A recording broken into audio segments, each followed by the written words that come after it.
আমন্ত্রণ চ্যানেল 24 এর দুপুর 1টার খবরে শুনছিলেন প্রেসিডেন্সি ইউনিভার্সিটির সংবাদ শিরোনাম। আপনাদের সাথে থাকছি আমি শাহনাজ শাহরিয়া। যুক্তরাষ্ট্রের সঙ্গে কোনো আলোচনায় যাবে না ইরান, সাফ জানিয়েছেন দেশটির নিরাপত্তা বিষয়ক প্রধান আলী লারিজানি।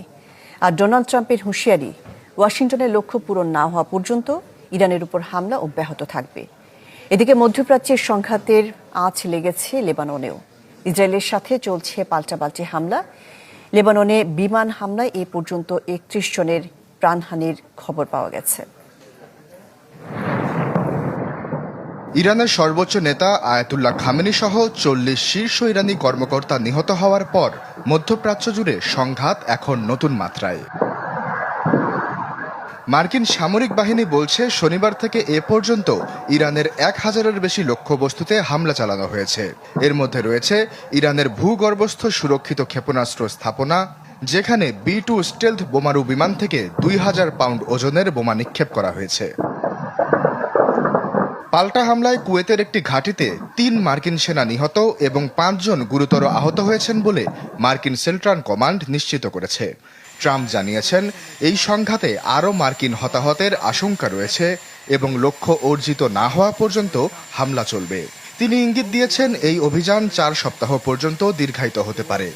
একই সাথে ট্রাম্প জানিয়েছেন ইরানের নতুন নেতৃত্ব আলোচনায় আগ্রহ দেখিয়েছে এবং তিনি সে আলোচনায় রাজি হয়েছেন।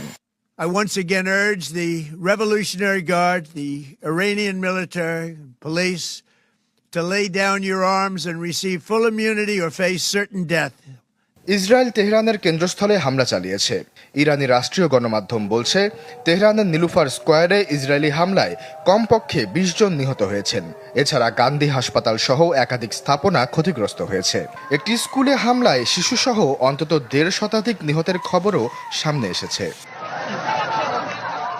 ইরানের পাল্টা হামলায় ইসরায়েলের তেল আবিব ও জেরুজালেম আক্রান্ত হয়েছে।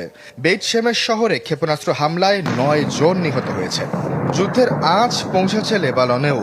আয়াতুল্লাহ খামেনি হত্যার প্রতিশোধ নিতে ইসরায়েলের উত্তর হাইফার কাছে একটি সামরিক ঘাঁটিতে রকেট ও ড্রোন হামলা চালায় হেজবুল্লাহ। জবাবে বৈরুতের দক্ষিণে, দক্ষিণ লেবানন ও বেকা ভ্যালিতে বিমান হামলা চালায় জায়নবাদীরা। প্রাণহানির খবর এসেছে বাহরাইন থেকেও। ইরাক ও কুয়েতেও মিলেছে হতাহতের খবর।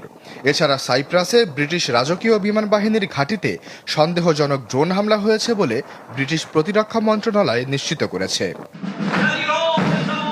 কূটনৈতিক ময়দানে খামেনির মৃত্যুর পর ইরানের প্রেসিডেন্ট পেজেশকিয়ান জানিয়েছেন তিনি বিচার বিভাগের প্রধান ও গার্ডিয়ান কাউন্সিলের এক সদস্য মিলে